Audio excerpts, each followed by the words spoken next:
What's up, everybody? And today we are checking out When America Took Revenge. This is by Yarn Hub. I will leave a link down below to the OG video.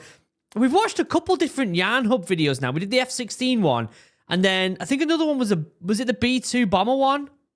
I can't remember, but Yarn Hub's animations are sick. They are. If you like hearing military stories that are maybe something you've not really heard of before, because all these stories that I've watched on Yarn Hub are ones that I don't necessarily know much about. I really recommend it. I really do. Go and subscribe. There's a link down below. Yarn Hub is fantastic. The amount of work they put into each video and the animations is phenomenal. Listen, here on YouTube, it's a dog-eat-dog world, okay? Everyone's trying to get above each other, but here in the military community, we need to lift each other up. And when someone's making content like this about military stories, you've got to go and support them. So go over to Yarn Hub, give them a subscribe, give them a like, and all that good stuff. Really important that you do that. Us military members, veterans, and service workers have to look after each other, all right? So go over there, give it some love, okay? Before we get started, let's talk about the Kickstarter. £5,078. I want to give a shout out to Hank, Dylan, Dino, 1KJV, Caleb, Cameron, Alfredo, and Alfredo again, because they did 2 pledges of £10. They're the people who backed the Kickstarter yesterday. Thank you so much for backing the Kickstarter. If you want your name shouting out, then back the Kickstarter today. It would go a long way because this dream of mine, I can't explain it enough to you guys. You already know about it. You know how much this means to me. We've got, 25 days left? How many days? 25 days to raise just shy of another 10 grand. Now, I've got something to show you. It's not finished yet. But the backers, when you back, shout out to Steph for doing the logo. I appreciate you, Steph. Your name will go on here. So next time you see this, it won't be in the video that uploads this afternoon. Or there's 2 videos coming out today. I don't know which one it is. It won't be in these 2 videos. But in the live stream tonight, 8:30, and in the reel that goes live today, you will see names on here. All the backers will go on here, okay? Steph nearly spelt this wrong, and it nearly said bakers. And it would have been hilarious to have the baker's board. All the names of the backers are going to go in here. The more you back, the bigger your name. And if you back during a live stream, you can ask me to draw a little something next to your name.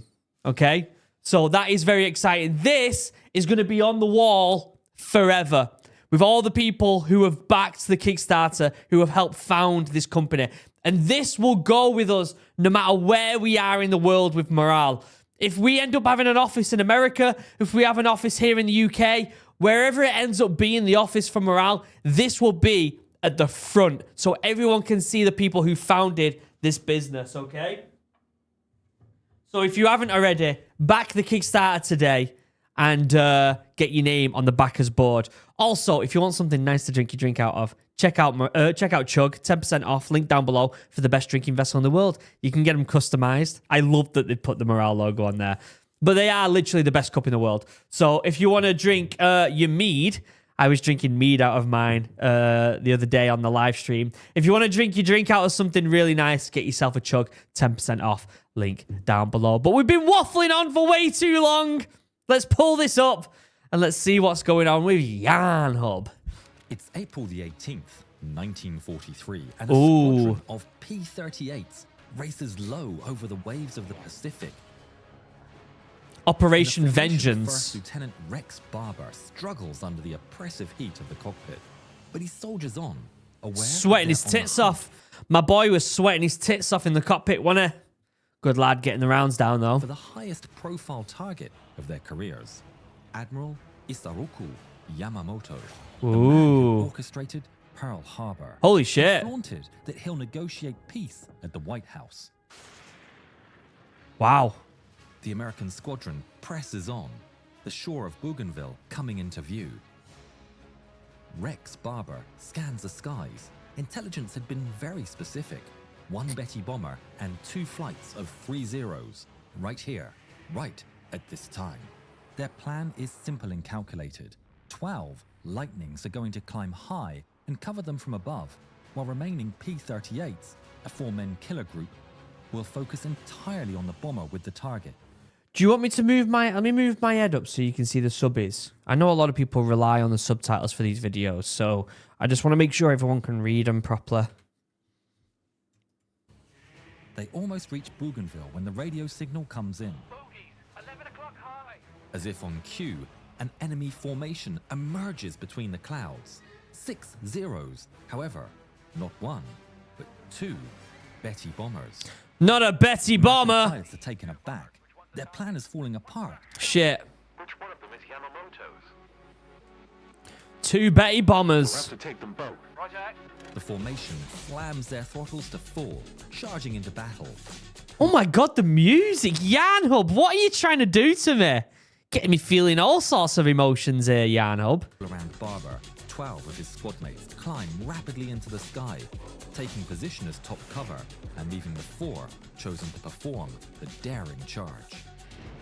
I always forget how fucking good the production is on Yanhub. I'm always saying and praising them, but then you watch a video and you're like, holy crap, like it is actually that good. In my opinion, they're up there. Do you know how like The Fat Electrician is one of the best storytellers on YouTube, along with what's he called? Who does the scary stuff? Farmer Seal. I forgot his name. Damn it. It's gone out of my head. You know who I'm talking about. Anyway, Yanhub are like the equivalent, but for the animators. The animators and the visual storytellers. Do you know what I mean? Because this is sick. But there's more problems. First Lieutenant Besby Holmes' drop tanks aren't coming off. Shit. Barber is nervous to see Holmes dive out of formation, picking up speed to shake off the tanks. Wingman Raymond Hine quickly follows to protect him, cutting the killer's flight numbers in half.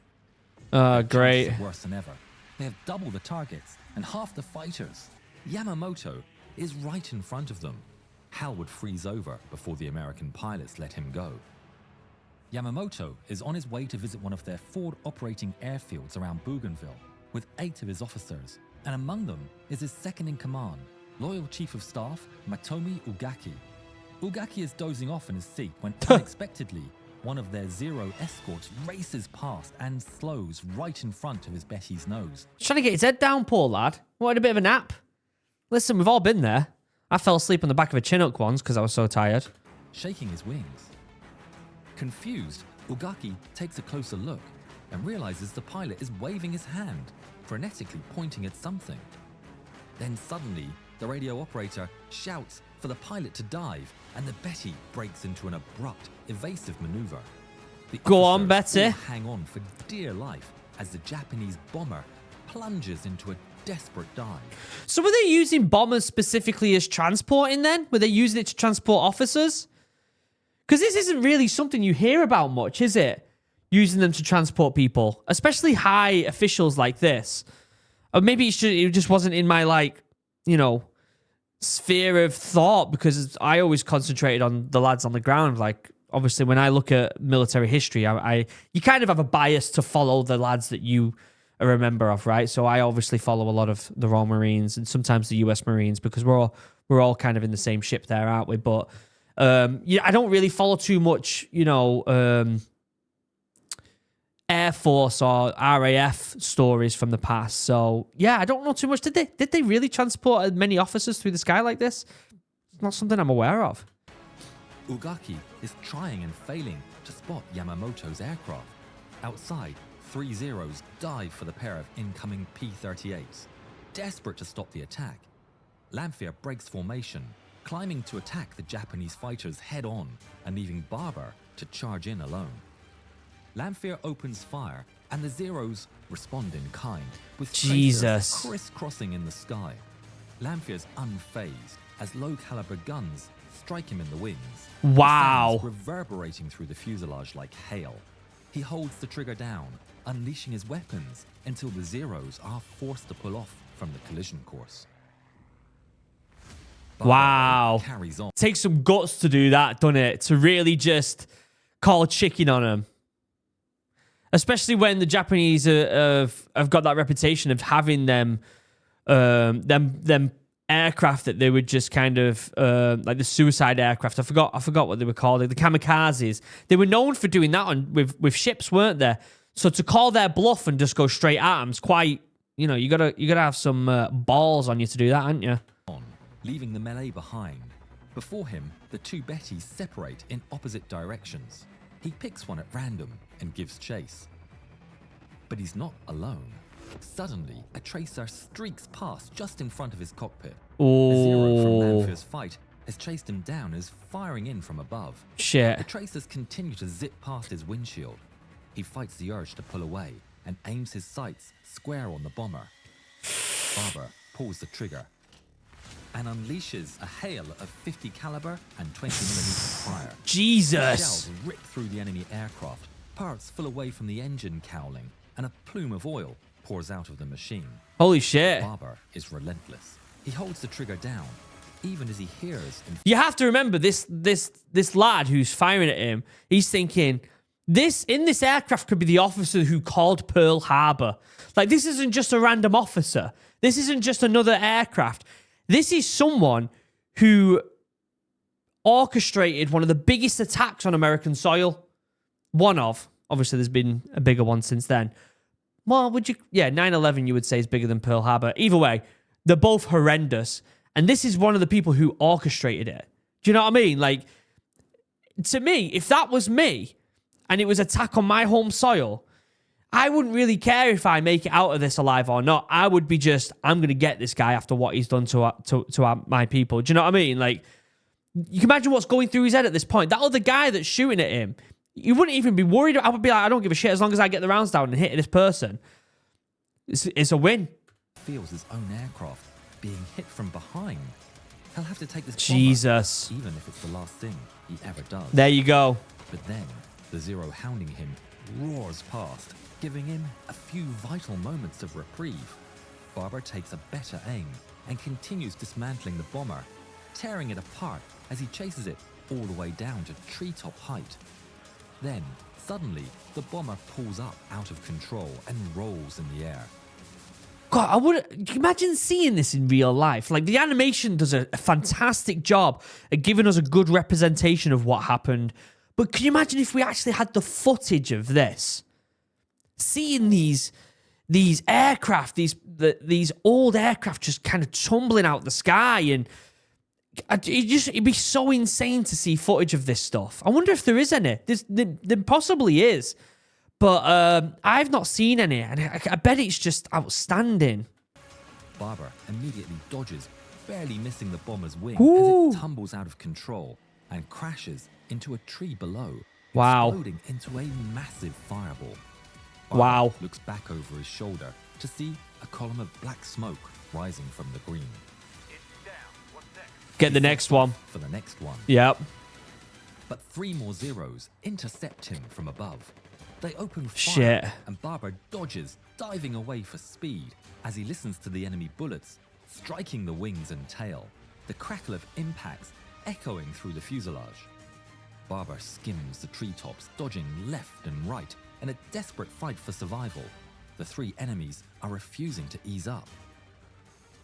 But just as things get dire, he spots the 2 P-38s of Holmes and Hine up ahead. Oh, shit. There's hope.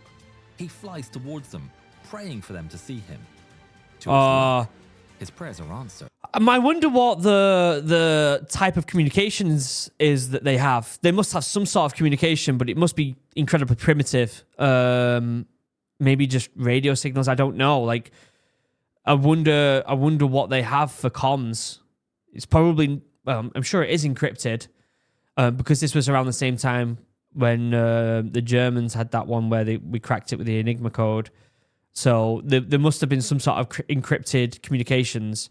But it just makes you wonder, doesn't it, how they're able to communicate. And, like, if he's flying towards them, is he able to get on comms with them? I don't know. The pair of lightnings turn straight towards him, charging in to the rescue. But muzzle flashes shine on their noses. His heart sinks. Time slows. Shit. As the friendly tracers barrel down straight towards him. Wow. He holds his aircraft steady, and the shells streak by all around him. Wow. He's surrounded by lead. Shots allied an enemy enveloping his machine. I mean, at this point, you just got to trust that your lads know that that's you, and that they're going to take their finger off the trigger when you get in the sight. Like, they're going to be trying to avoid you from getting hit. That's a scary moment, that, isn't it? Wow. The lightnings come closer and closer, guns blazing, until they roar past overhead. And suddenly, the skies fall to an abrupt calm. Wow. Barber looks back, shaken. All the aircraft are gone. The P-38s are speeding off, and the Zeros have been scattered by the two Lightning's daring attack. He takes a deep breath and sets off for the last Betty. Is he going to get the better? Holmes and Hine turn back around after saving Barber's tail. This It music. had been risky, but it had worked, and now they chase after the last remaining bomber. These aircraft that they're in, I've seen them before, but it does make me wonder how effective these were. Because they look big and clunky, don't they? But at the same time, that probably means that they're able to hold quite a substantial amount of fuel. And so I'm wondering what the range is on these aircraft and how capable they actually are. I'm sure someone will let me know in the comments. Holmes hunts it down as it tries to escape, skimming the waves out to sea. Holmes opens fire, dumping as much ammunition as he can into the massive target. Wow. But the aircraft stubbornly remains aloft as it fills more and more of his windshield. Go down or blow up. Damn it. He keeps up the Jesus. attack for as long as he dare.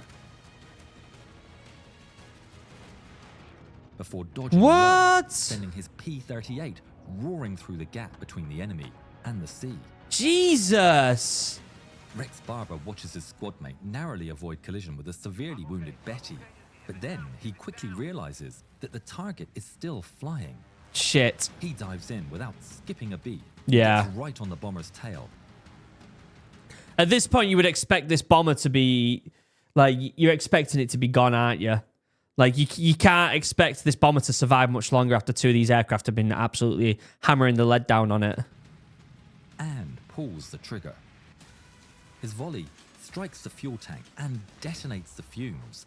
The bomber is engulfed in flames and plunges into the sea. Yeah. Barber has no time to react, and he flies straight into the explosion with Holy flames shit. surrounding his aircraft.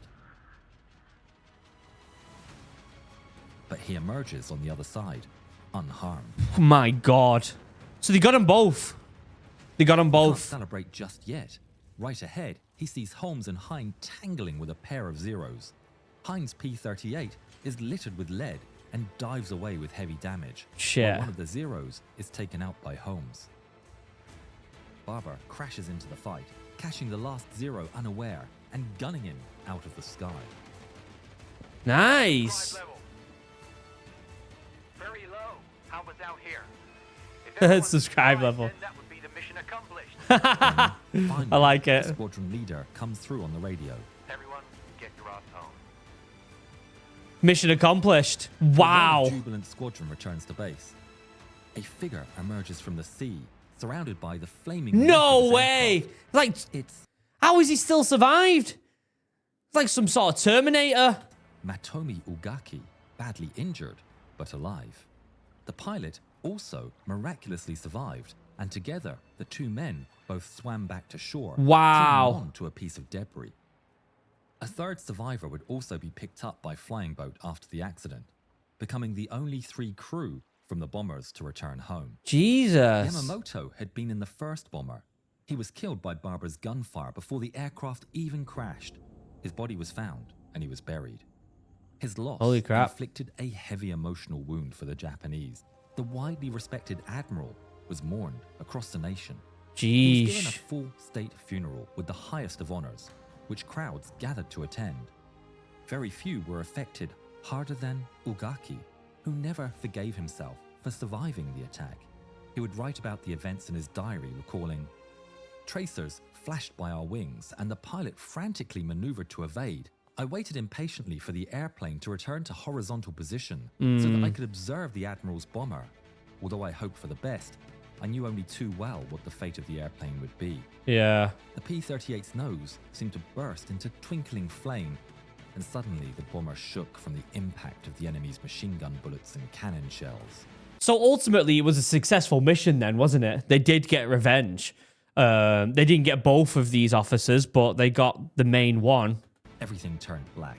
I felt the crushing force of salt water pouring into the fuselage, and almost immediately we were below the surface.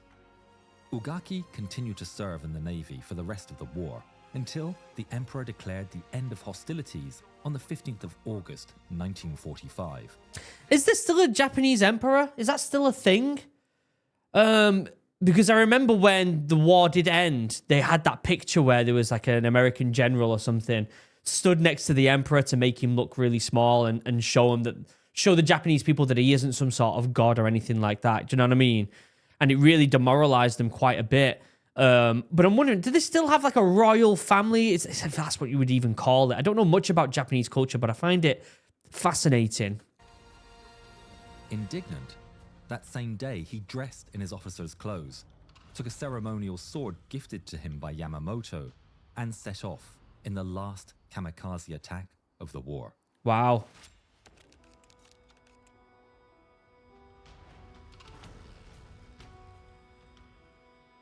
On the American side, the death of Yamamoto was received with great fanfare. I bet it was. Not all was celebration. Tragically, First Lieutenant Raymond Hine would never make it home.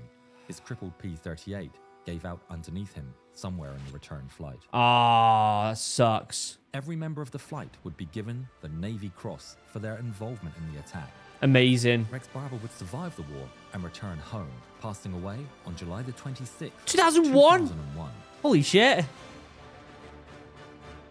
What a phenomenal video by YarnHub, as always. They're so good.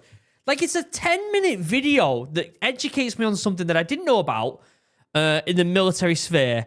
And it's done in such a way that does genuinely make it feel fun and interesting. And I honestly, one of the biggest things, I was talking about this subject with Steph and a few friends yesterday on how teachers, when they make a subject really fun, can change the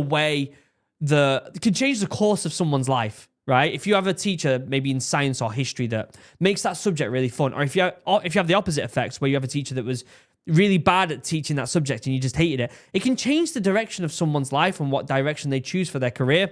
When you get videos like this that are incredibly educational on historical events, but they're really engaging and fun to watch, these videos change people's lives. And I know it sounds a bit dramatic, but they really do.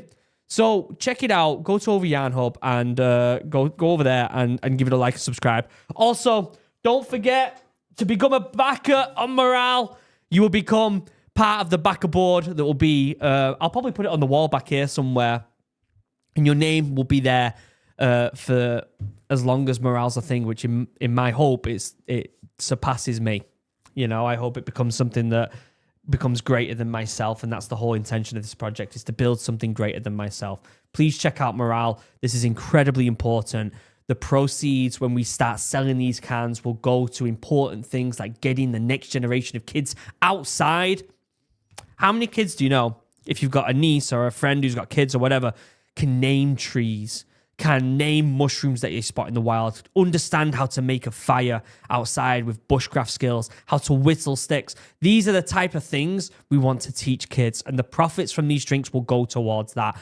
Please go and back the Kickstarter. It means the world to me, and it means the world to a lot of other people. We can change people's lives with it, I'm telling you right now. And also check out Chug, 10% off, link down below. Other than that, I love you all. I will be live tonight, 8:30. If you want to join, let's have some fun, and I'll see you there. Have a wonderful day. Goodbye.